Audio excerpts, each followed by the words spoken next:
Nesse mês de novembro, daqui até o dia 19, de segunda a sexta, às 19 horas, teremos um encontro marcado para entender um pouco mais sobre inteligência emocional. E no dia 20, um período de 6 horas de um treinamento. Vai estar à disposição para vocês aí nas redes, a partir do dia 3, depois do feriado, para vocês poderem fazer a inscrição, fazerem o que precisam. E quem não se inscrever vai poder assistir normalmente. A diferença é que não vai poder interagir, porque o link de participação vai estar exclusivo para as pessoas que vão estar inscritos.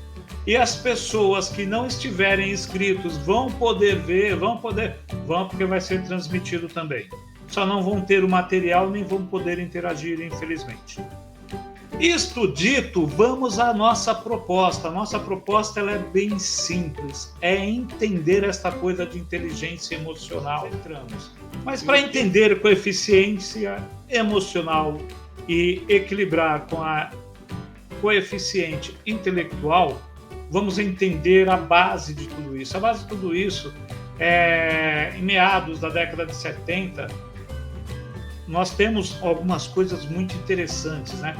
Por exemplo, o fim, quem diria, do processo de Woodstock. Woodstock tinha acabado de acontecer na década de 70, Revolução Cultural, que foi em 69, né? Então a Revolução Cultural, conhecimento diverso, tínhamos pessoas incríveis escrevendo coisas incríveis, como por exemplo Carlos Castaneda com os seus livros, né, que dão origem a uma série de entendimento, e dentre eles A Erva do Diabo, Uma Estranha Realidade, Segundo Círculo de Poder.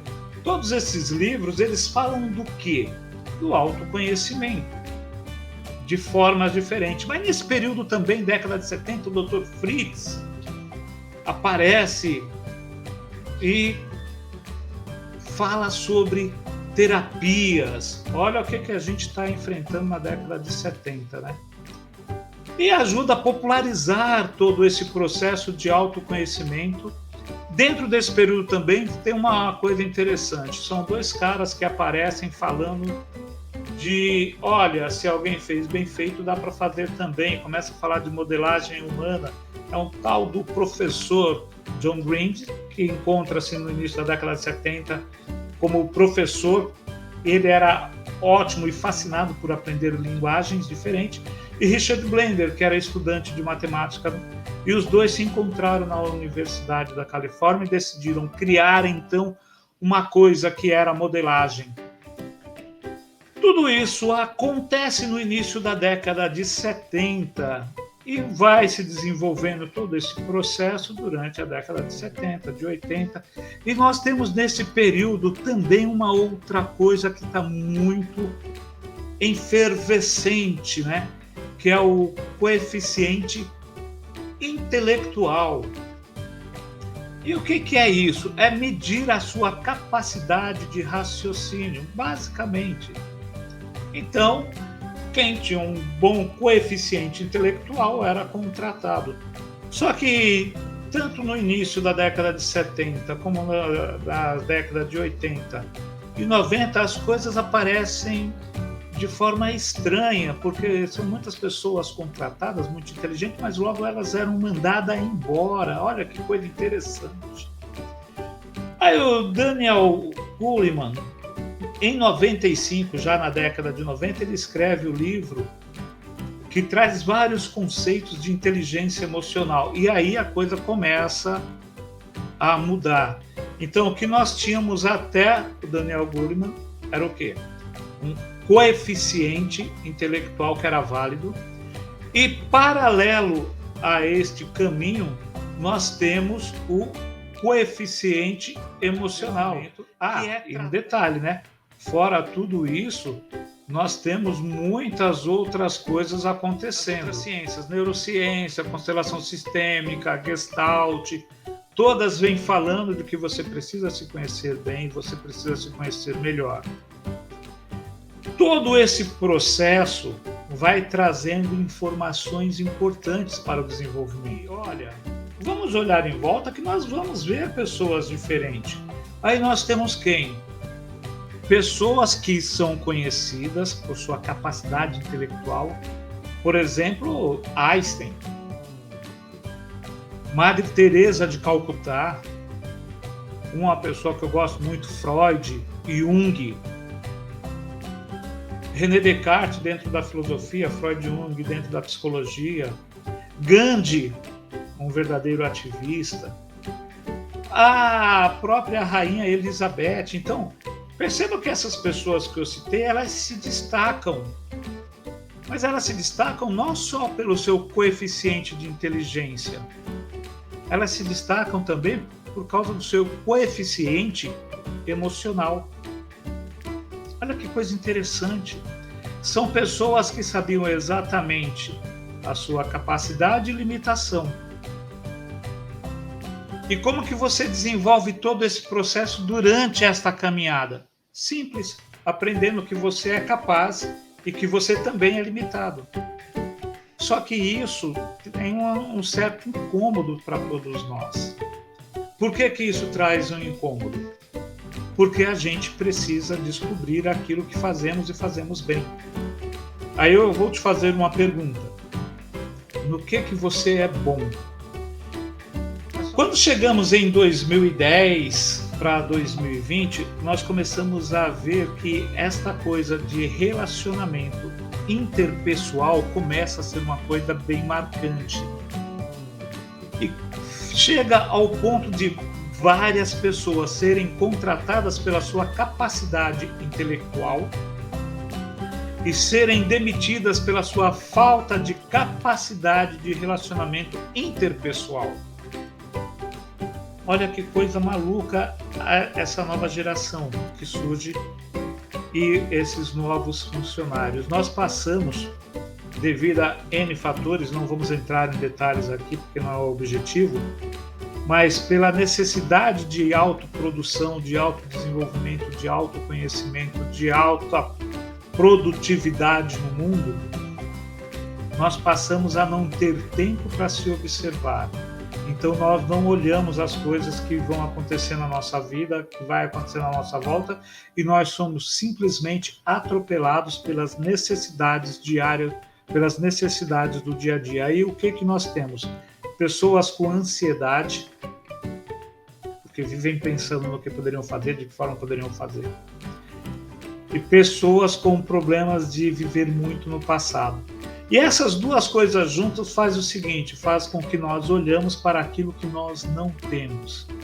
Ou seja, observar melhor, né? Não é faltando. Fica faltando observar aquilo que nós realmente temos. Então eu vou perguntar para você, o que é que você realmente tem em sua vida? O que é que farta, tem abundância na sua vida? Talvez você fale assim, eu não tenho nada. Quando você fala assim, talvez eu não tenho nada, provavelmente você está olhando o quintal do vizinho. Porque a grama do quintal do vizinho é mais verde. Aí vem uma observaçãozinha, né? Todos nós queremos ser bem-sucedidos, todos nós queremos ter, vou abrir aspas na palavra riqueza, tá? Porque a riqueza depende muito de um para o outro. Então todos nós queremos ter riqueza, mas não estamos dispostos a fazer o sacrifício que é feito para ter a riqueza daquele que nós olhamos. Todas as pessoas bem-sucedidas financeiramente trabalham em média de 12 a 18 horas por dia. Nós estamos dispostos a trabalhar de 12 a 18 horas por dia? Se a resposta for sim, se trabalharmos, provavelmente vamos ter o mesmo que o outro. Ah, mas aí eu perco a qualidade de vida, perco os meus amigos, perco... Então você não está disposto a fazer o mesmo sacrifício que os outros.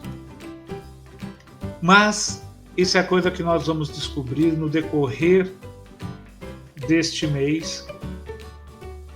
E uma coisa que eu quero que você lembre, que a nossa principal ferramenta que vai ser a programação neurolinguística. E o que é a programação neurolinguística? É basicamente como você funciona. Como é que você funciona?